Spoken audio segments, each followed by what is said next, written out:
આ બટા મારી વાત સાંભળ. હા. દીકરી હે ને હાય રે શોભે. હા, ઈ તો કહું છું. મારી વાત સાંભળ. હવે હે ને તને આને અડચે નહીં તું તાર આંગળી નહીં અનાડે તો મારી જવાબદારી બટા, મારી અરે, જવાબદારી. જો, મારી વાત સાંભળ બટા.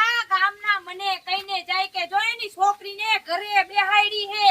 જોયું કમલી આ તારા હાટું થઈ ને તારે માં તારા બાપને બધા મેં સાંભળવા પડે હું તો હાલ્યા થઈ જાય આ શું મેં સાંભળવા હવે તારી સાંભળવા પડશે પહેલા તો એક જ શરત ઉપર હું આવીશ. બરોબર છે. બોલ તું કેવી સર મંજૂર હે મને મને આમ કઈ આમ આગળ નહીં અડાડવાની. અને નહીં બીજો કે તમારી ઓલી સાવલી ભાભી રહી ને ત્યાં કોઈ દી ન જાવ આ બસ એમ. ઠેલો રે પણ આમ જો લઈ લે